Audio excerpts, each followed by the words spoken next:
कैसे हैं आप लोग? ठीक हैं? चलिए, उम्मीद करता हूँ आप लोग ठीक होंगे, मस्त होंगे, लिख भी रहे होंगे। ठीक है, आप सभी लोग का आज की क्लास में स्वागत है।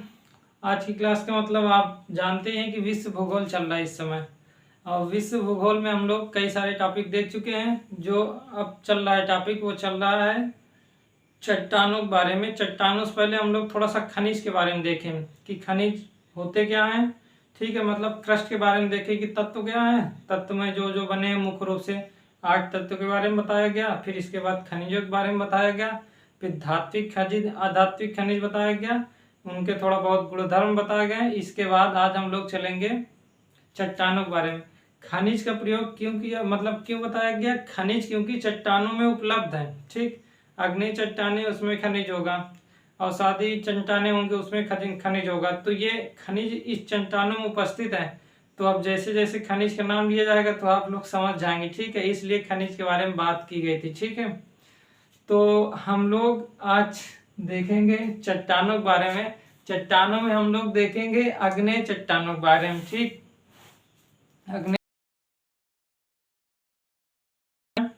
आग्नेय चट्टानों के मतलब कितने प्रकार हैं? दो प्रकार, मतलब दो ही प्रकार हैं। फिर एक और दो प्रकार है, मतलब उत्पत्ति और रासायनिक संगठन के आधार पर अलग अलग बांटा गया है। ठीक, तो आज हम लोग थोड़ा चट्टानों के बारे में देख लें। चलिए लिख लीजिएगा, इसको लिख लीजिएगा। इसके बाद हमारा जो नेक्स्ट टॉपिक होगा वो होगा कॉन्टिनेंटल ड्रिफ्ट। ठीक है, प्रवाह होगा। ठीक, तो हम उसको देखेंगे। ठीक है, महाद्वीपीय प्रवाह उसके बाद देखेंगे।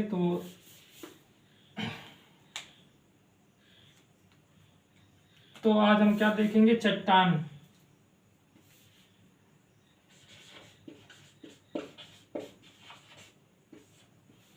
चट्टान चट्टाने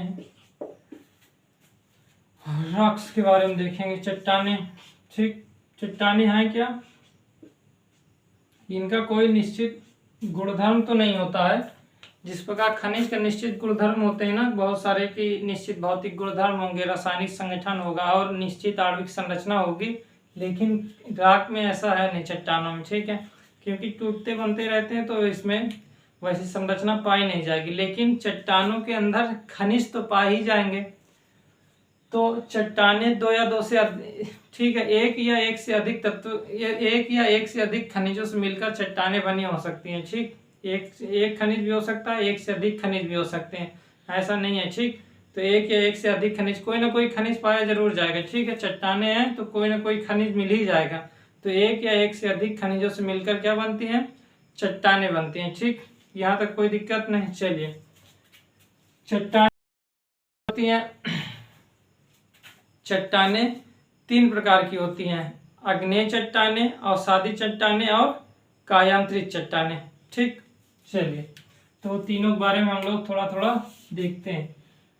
तो कितने होते हैं? फर्स्ट, सेकंड और जो है तीसरा वो है, इसे कहते हैं आग्नेय चट्टाने। ठीक है, आग्नेय चट्टाने, इग्नियस रॉक्स। ठीक, ये होती है अवसादी चट्टाने। हम केवल अवसादी लिख रहे हैं। ठीक, अवसादी का मतलब सेडिमेंट्री। ठीक है, इसको कहते हैं सेडिमेंट्री और इसे कहते हैं कायांतरित, मेटामॉर्फिक। ठीक, कायांतरित, मेटामॉर्फिक। ठीक है,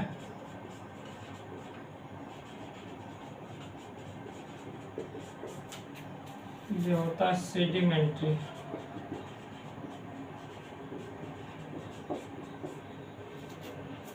तो इग्नियस रॉक, सेडिमेंट्री और मेटामॉर्फिक। ठीक, 3 प्रकार की चट्टाने हैं: आग्नेय चट्टाने, अवसादी चट्टाने, कायांतरित चट्टाने।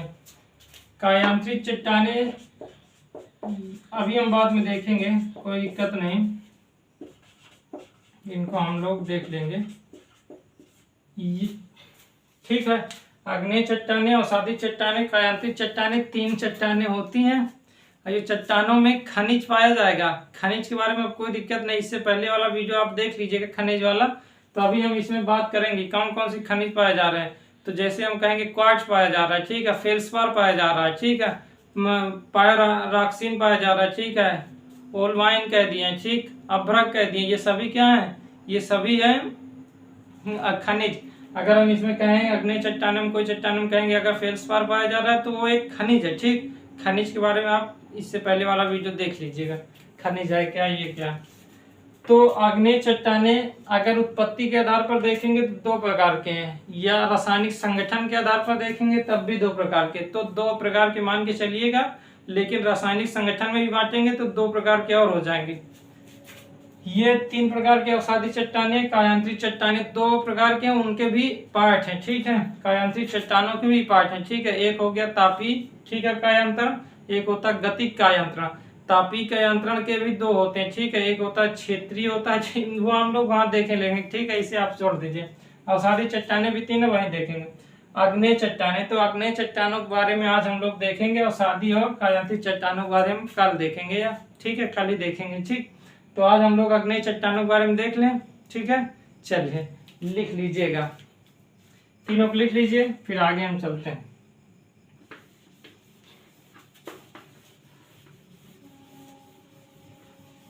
ये अवसादी चट्टानें यांत्रिक आधार पर भी हैं, ठीक, बांट दिया गया, रासायनिक आधार पर भी बांटा गया और जैविक आधार पर, इसलिए 3 भाग में वो हो गया। और वहां पास एक गतिक हो गया, मतलब ताप के कारण चट्टानों का गति के कारण हो गया, एक ताप का मतलब ताप के कारण परिवर्तन होता है, तो इसलिए वहां भी 2 भागों में डिवाइड कर दिया गया। तो हम लोग जो हमारा पहला वीडियो, पहला जो है वो है क्या, आग्नेय चट्टानें या इग्नियस चट्टान, इग्नियस रॉक, ठीक है। तो हम आग्नेय लिख रहे हैं, ठीक, आग्नेय चट्टानें, आग्नेय चट्टानें, इग्नियस, ये बना है आग्नेय मतलब अग्नि से बना हुआ है, ठीक है। आग्नेय चट्टानें एक प्रकार से कह सकते हैं किससे बना हुआ है, अग्नि से, ठीक है। इग्नियस है, ठीक है, लेकिन जो इग्नियस है इसे इंग्लिश में क्या कहते हैं,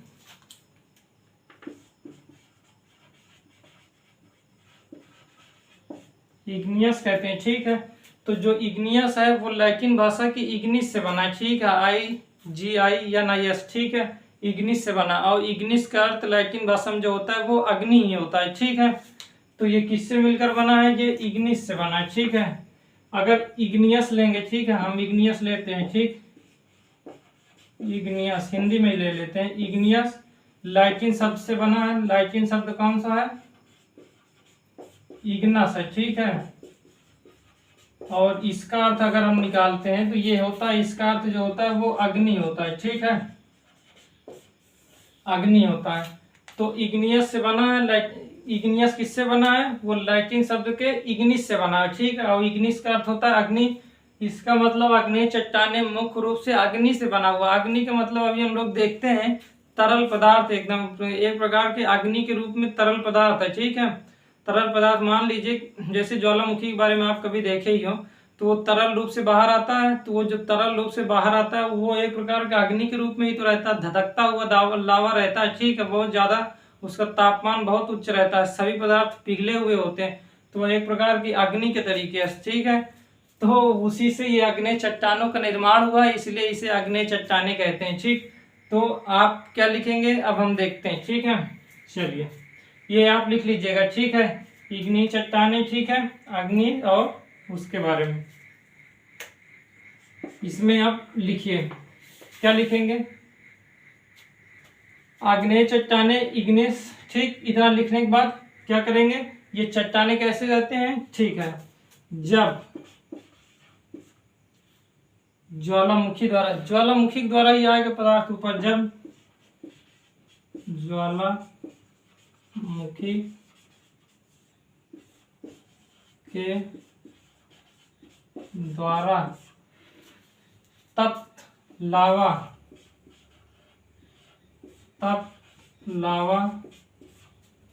जब ज्वालामुखी के द्वारा तप्त लावा पृथ्वी के पृष्ठ पर आ जाता है, पृथ्वी के पृष्ठ पर आ जाता है तो वातावरण के संपर्क में आ गया। आप ये बताइए, ज्वालामुखी के द्वारा जब तप्त लावा मतलब ये हो सकता है कि एकदम पिघला हुआ, ठीक है, पिघला हुआ सभी पदार्थ, पिघले हुए पदार्थ, ठीक है, सभी पदार्थ क्या होंगे, पिघले हुए पदार्थ, सभी पदार्थ पिघले होंगे, ठीक है, कोई भी पदार्थ वहां पास ठोस अवस्था में नहीं होगा, सभी पिघले अवस्था में होंगे, ठीक है।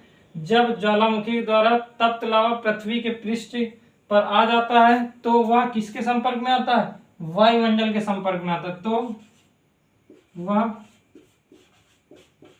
वायुमंडल के संपर्क में आता है और क्या हो जाता है, और ठंडा हो जाता है, ठीक है। जब बहुत समय तक रहेगा और क्या हो जाता है, वो ठंडा लेता है, ठंडा होकर चट्टान का रूप धारण कर लेता है, ठीक है, चट्टान का रूप धारण कर लेता है, तो इसे ही क्या कहते हैं, इसे ही आग्नेय चट्टानी कहते हैं, ठीक है, इसे क्या कहते हैं, आग्नेय चट्टाने। जब ज्वालामुखी द्वारा तप्त लावा या पिघला हुआ पदार्थ पृथ्वी के पृष्ठ पर आ जाता है तो वह वायुमंडल या वातावरण के संपर्क में आ जाता है, वायुमंडल या वातावरण के संपर्क में आ जाता है और वह ठंडा होकर चट्टान का रूप धारण कर लेता है, इसे क्या कहते हैं, आग्नेय चट्टाने कहते हैं, ठीक है। तो आग्नेय चट्टाने क्या समझ में आया, ठीक। हम लोग इससे दो या तीन वीडियो पहले क्या बात बताए थे, जब हम क्रस्ट के बारे में पढ़ रहे थे, मेटल के बारे में और कोर के बारे में पढ़ रहे थे, तब एक बात आपको बताई गई थी, ठीक, क्या बताया गया था कि मान लेते हैं ये पृथ्वी है, ऊपर वाला पृष्ठ क्या है, भूपर्वती का ये वाला भाग, और ये वाला भाग है आंतरिक कोर का, मतलब ये है बाह्य कोर, ये है आंतरिक कोर। तो ये वाला भाग तो एकदम ठोस है, ठीक, ये वाला भाग क्या है, पिघला हुआ है, ठीक है, कोई दिक्कत तो नहीं। ये भाग लिचलीचा है, मान ले लिचलीचा पदार्थ का मतलब कठोर ही है लेकिन ज्यादा कठोर नहीं है, ठीक है, ऊपर वाला भी कठोर है, ये भी ठोस है, ये भी ठोस है, लेकिन ये भी ठोस ही है लेकिन थोड़ा लिचलीचा पदार्थ है, ठीक। तो यहाँ पास क्या है, पूरी तरीके से तप्त लावा है, ठीक है, तप्त मैग्मा, कोई भी पदार्थ यहाँ पास होगा वो पूरी तरीके से गर्म होगा, ठीक, अब गर्म होकर क्या हो गया होगा, पूरी तरीके से पिघल गया होगा। कोई भी चीज यहाँ पास जाती है, इस वाले एरिया पे जाती है, कहाँ, आउटर कोर में, ठीक है, बाह्य क्रोट में, यदि जैसे ही पहुंचती है वो क्या हो जाती है, पिघल जाती है। क्यों पिघलती है, इससे पहले हम तापमान में देखें, आप लोग वीडियो देखिएगा, बताया गया था कि यहाँ का तापमान जो है वो 7,500 डिग्री सेल्सियस है, ठीक है, 7,200 डिग्री सेल्सियस है, तो इतने तापमान में पिघलेगा। लेकिन ये क्यों नहीं पिघला, इसके बारे में भी बात हो चुकी है, ठीक, तो अब वो नहीं बताएंगे, ठीक।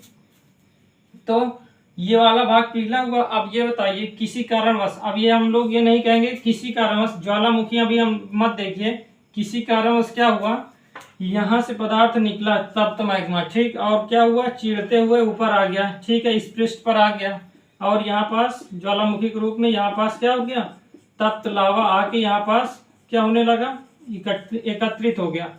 अब यहाँ तो लावा तप्त था, ठीक है, वायुमंडल के संपर्क में है नहीं, जैसे ही ऊपर आया, ऊपर क्या है, ठंडी वायुमंडल है, ठीक, जब ठंडी वायुमंडल है तो इसके संपर्क में जैसे आएगा तब ये क्या होगा, धीरे धीरे धीरे धीरे ठंडा होता जाएगा। जब ये ठंडा होगा तो वो चट्टान का रूप धारण कर लेगा, वही चट्टाने क्या बन जाती हैं, आग्नेय चट्टाने बन जाती हैं। कोई परेशानी तो नहीं, ठीक है। ऊपर नहीं आती तो कभी कभी ये होता है कि इसी बीच में फंस जाती हैं, ऐसे हो जाता है कि ऊपर नहीं आई, ज्यादा प्रेशर नहीं हुआ, गैस बस निकल गई, लेकिन वो नहीं निकला, तब क्या हो जाता है, गैस वहां से नहीं निकली, मान ले कहीं छिद्र और था, वहां से गैस निकल गई, ऐसे ऐसे रहता है। तो गैस जब निकल जाती है तब उसका प्रेशर कम हो जाता है, जब प्रेशर नहीं लगाएंगे, दबाव नहीं होगा तो ऊपर नहीं आ पाता, जिस कारणवश वो बीच में रुक जाता है, ठीक है, या ऊपर की चट्टाने कठोर होती है तब भी रुक जाता है।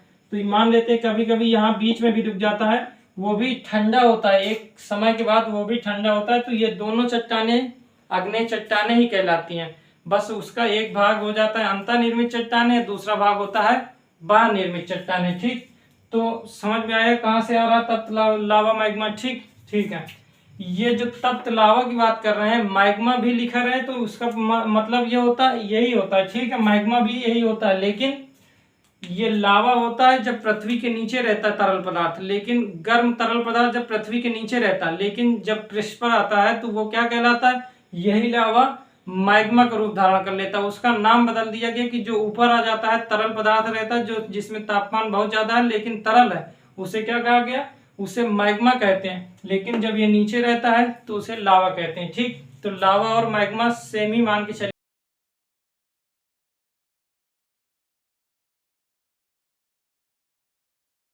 ठीक है, अब इनके प्रकार के बारे में देख लें। चलिए, थोड़ा बहुत आप लिखना चाहें तो इसमें उदाहरण लिखना चाहें तो आप लोग लिख लीजिए।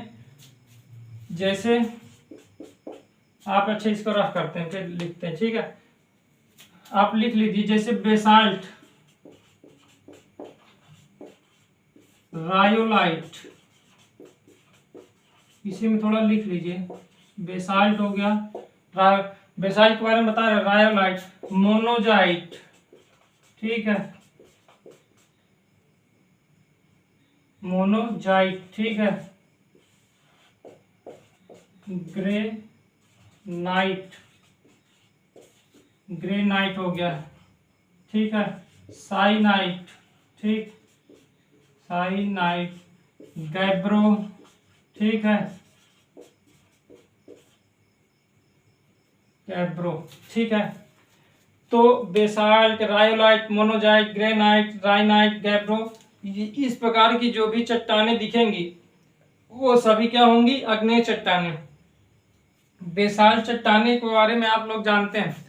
आप देखेंगे दक्षिण भारत में, दक्षिण भारत का मतलब महाराष्ट्र का क्षेत्र ले लीजिए, और इधर ये मध्य प्रदेश वाला थोड़ा क्षेत्र लीजिए, और कर्नाटक वाला क्षेत्र उत्तरी भाग ले लीजिए।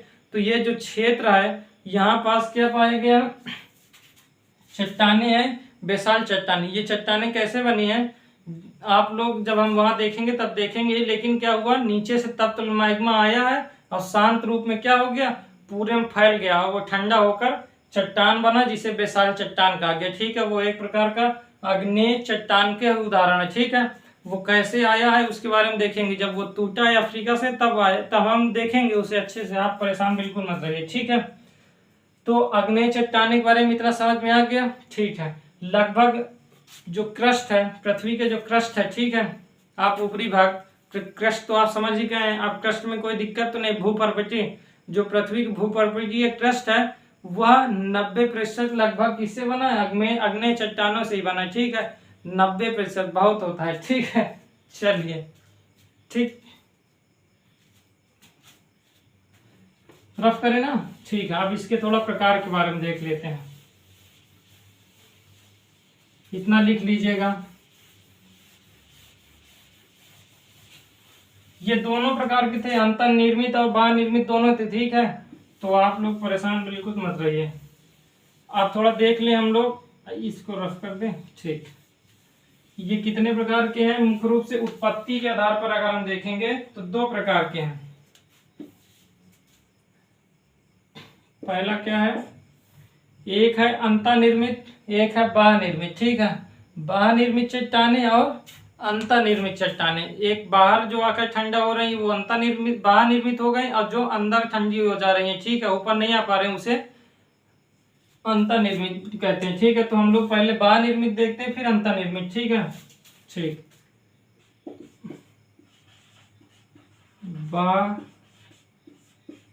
सॉरी, ये उत्पत्ति के आधार पर है। किसके आधार पर, अभी हम लोग देखेंगे रासायनिक संगठन के आधार पर। पहले उत्पत्ति के आधार, उत्पत्ति,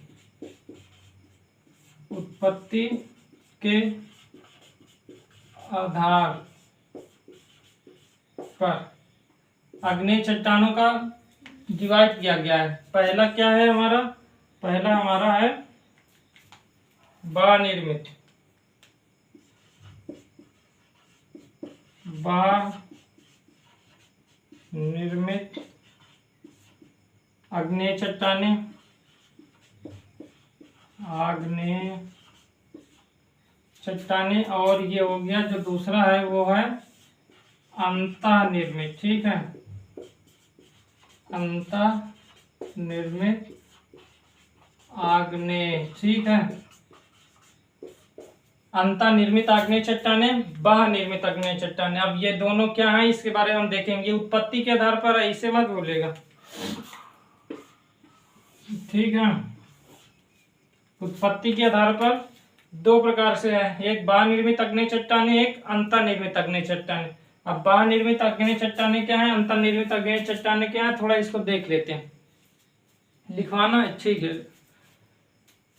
बाह्य निर्मित आग्नेय चट्टानें, बाह्य निर्मित आग्नेय चट्टानें क्या है इसके बारे में देखिए। आग्नेय चट्टानें समझ में आ गया कि जो तप्त लावा है वो जब ठंडा होता है तो आग्नेय चट्टानें बन जाती हैं। जो तप्त लावा या मैग्मा है वो जैसे ही ठंडा होता है तो वो आग्नेय चट्टानों का रूप धारण कर लेता है। अंतर्निर्मित और बाह्य निर्मित थोड़ा देख लेते हैं। पहले हम थोड़ा सा इसको रफ कर दें, एक एक अब हेडिंग डाल के देखते हैं, ठीक है। इसको आप लिख लीजिएगा, ठीक। जो हमारा पहला है वो है बाह्य निर्मित, बाह्य निर्मित, ठीक, आग्नेय।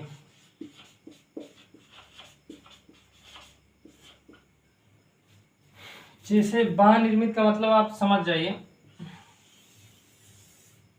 ये है, ये है, ये है, ये तरल है, ठीक, ये क्या है, तरल है, ठीक। अब मान लेते यहाँ से ज्वालामुखी निकला, ठीक है, और ये पूरा जब ज्वालामुखी कैसे आती है इसके बारे में देखेंगे, लेकिन आप यहाँ मान लीजिए कि यहाँ से ज्वालामुखी निकल रहा है, ठीक है। यहाँ ज्वालामुखी निकला और ये चीरते हुए ऊपर पहुँच आया, ठीक। जब यहाँ पहुँचा तो अपने साथ तरल पदार्थ लाया और ये क्या हुआ, पृथ्वी की सतह पर आकर क्या होने लगा, ठंडा होने लगा, ठीक है। पृथ्वी की सतह पर आकर क्या होने लगा, इसी प्रकार ठंडा होने लगा, एक के ऊपर एक, एक के ऊपर एक परत चढ़ती गई और ये क्या होने लगा, ठंडा होने लगा, ठीक। जब ये ऊपर आकर ठंडा होता है, जब तप्त लावा जो आकर पृथ्वी की सतह पर आकर ठंडा होता है तो इस प्रकार की बनी चट्टानों क्या कहते हैं, बाह्य निर्मित आग्नेय चट्टानें कहते हैं, ठीक है। तो क्या कहेंगे,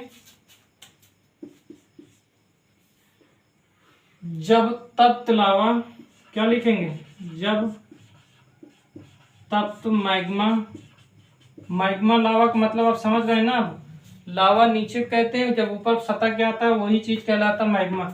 जब तप्त मैग्मा पृथ्वी के बाहर आकर चट्टान का रूप, बाहर आकर ठंडा होकर, ठीक है, ठंडा होकर, बाहर ठंडा होकर चट्टान का रूप धारण करता है, ठीक है, धारण करता है तो वो क्या कहलाता है, अंतःनिर्मित। तो जो चट्टानें बनेगी वो आग्नेय चट्टानें तो होंगी, लेकिन उसे बाह्य निर्मित चट्टानें कहते हैं। क्या कहेंगे, बाह्य निर्मित। जब तप्त मैग्मा पृथ्वी के बाहर आकर क्या हो, बाहर आकर, बाहर पृथ्वी के बाहर ठंडा होकर चट्टान का रूप धारण करता है। यहाँ आया वायुमंडल के सतह पर, मतलब ऊपर भाग, नीचे वाला भाग अब पहले ही बता दिया गया। नीचे जैसे जैसे जाएंगे तापमान बढ़ता जाएगा, 32 मीटर नीचे जाएंगे तो 1 डिग्री तापमान बढ़ जाता है।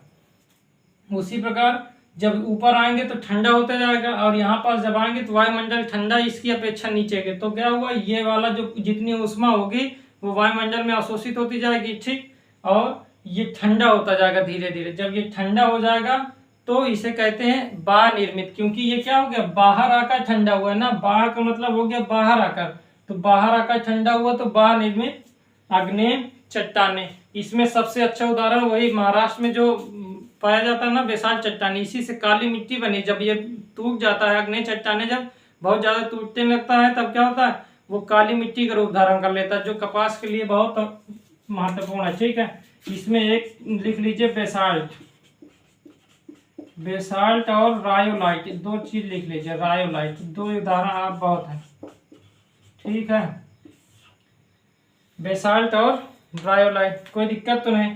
तो बाह्य निर्मित आग्नेय चट्टानों में ये लिखेंगे। अंतर्निर्मित देख लें, ठीक, आपको दिक्कत तो नहीं है। चलिए रफ करें।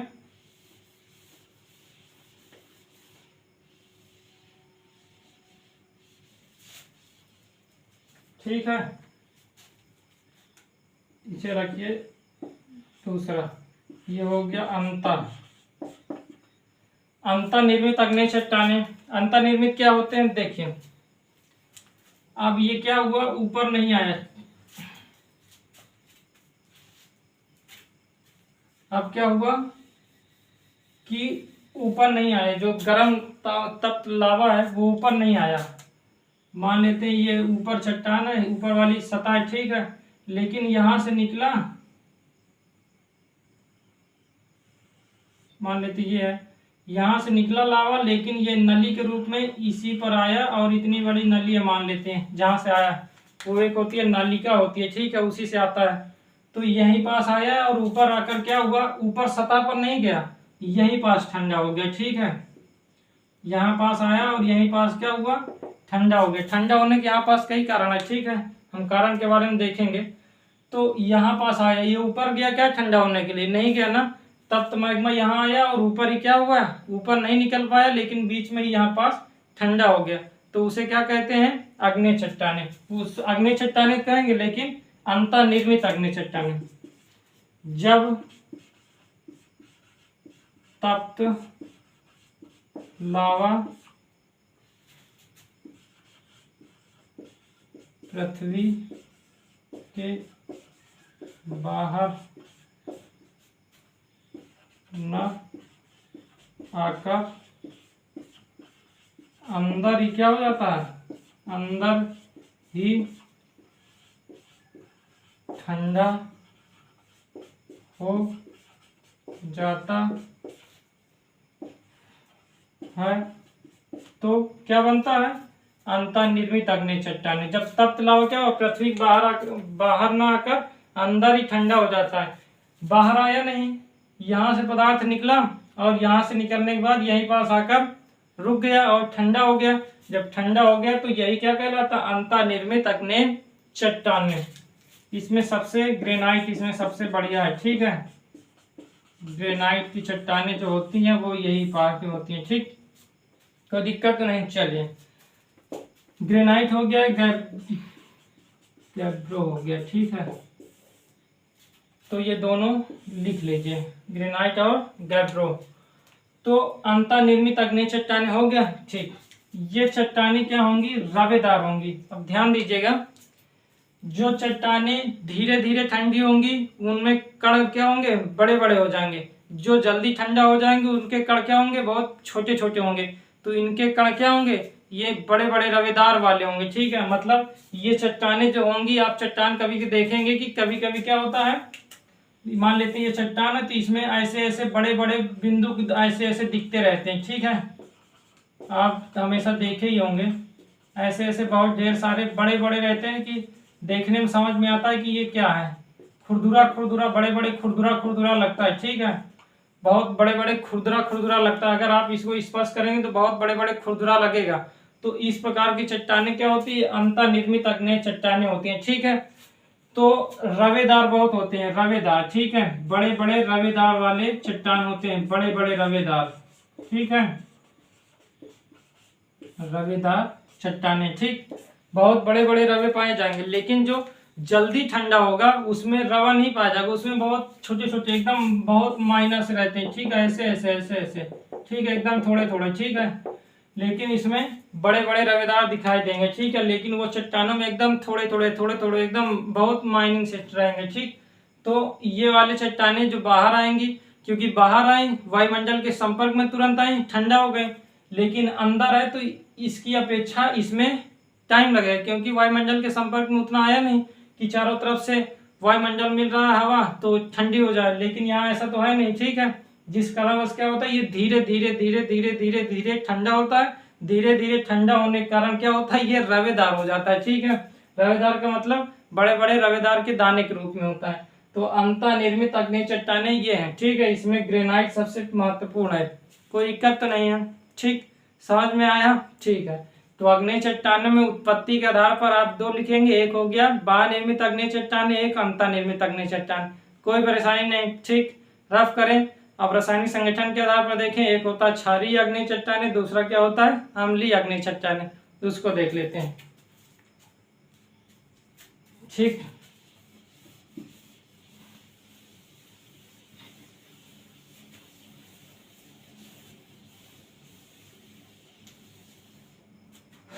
अग्नेय चट्टाने अगर आप कहें रासायनिक संगठन के आधार पर, रासायनिक संगठन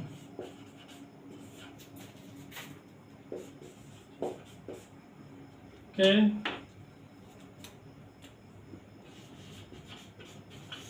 आधार पर, ठीक, ये भी दो प्रकार का होता है रासायनिक संगठन के आधार पर। जो पहला होता है वो होता है, उसे क्या कहते हैं, उसे कहते हैं अम्लीय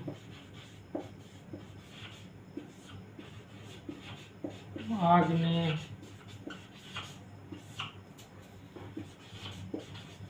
चट्टानी। ठीक, और जब ये अम्लीय है तो दूसरा क्या होगा, क्षारीय।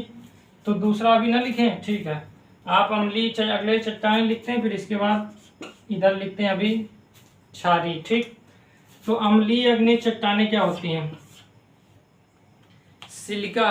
कल बताया गया था कि पृथ्वी क्रस्ट 8 मुख्य तत्वों से मिलकर बनी, ऑक्सीजन, सिलिकॉन। ठीक है, ये सब हाइड्रोजन, ये सब बताया गया था। ठीक, हाइड्रोजन कह रहे हैं, सोडियम, मैग्नीशियम, एल्यूमिनियम, ये सब बताया गया था। कैल्शियम, मतलब फेरस हो गया, मतलब लोहा, ये सभी से मिलकर बने हैं।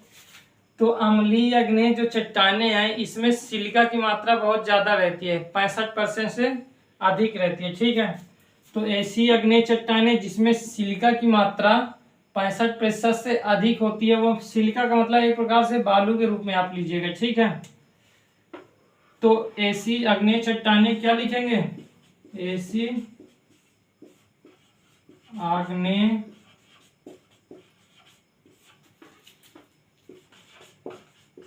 चट्टाने जिसमें क्या रहेगा, ठीक, जिसमें सिलिका, एसआई, सिलिका, एसआई की मात्रा क्या, सिलिका की मात्रा 65% से अधिक, 65% से अधिक होगी, तो वहां पास क्या कहलाएगा, वो अम्लीय अग्नेय चट्टाने होंगी। ऐसी अग्नेय चट्टाने जिसमें सिलिका की मात्रा 65% से अधिक होगी, वो क्या कहलाएंगी, अम्लीय अग्नेय चट्टाने। ठीक है, तो 65% से अधिक होनी चाहिए,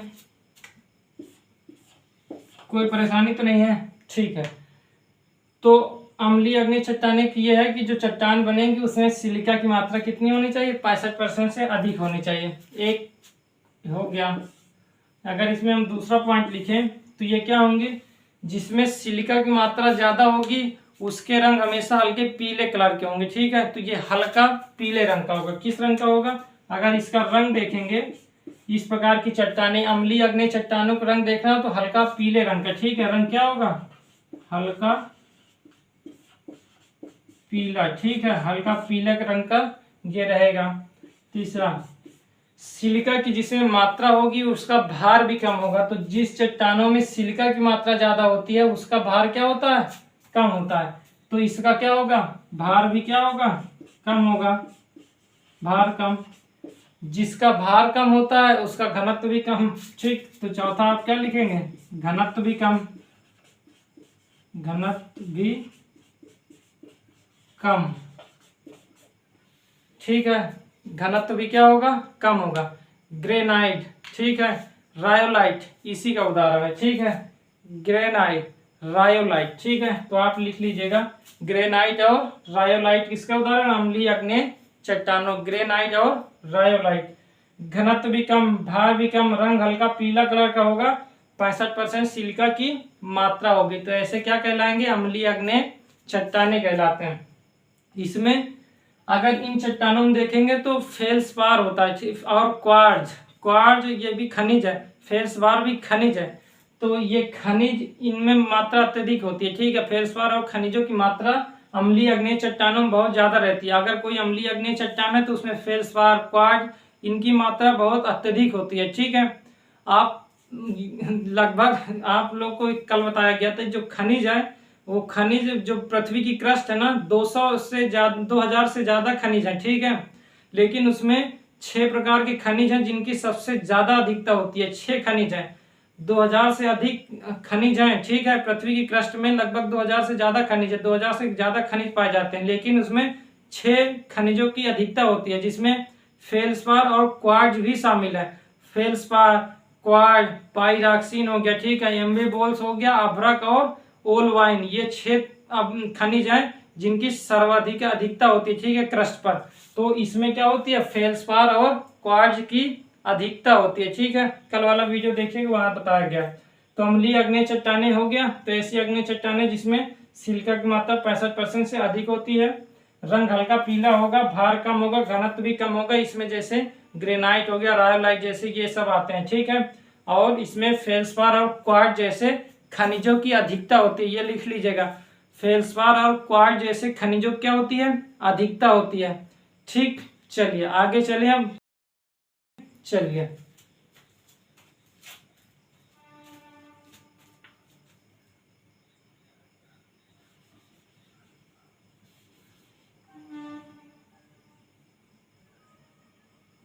ठीक है, ये सब रफ करते हैं और ऊपर वाला वही रहने देते हैं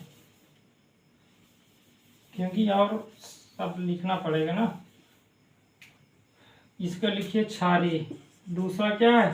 क्षारी, इसमें सिलिका, सिलिका लिखा रहने दीजिए, ठीक है।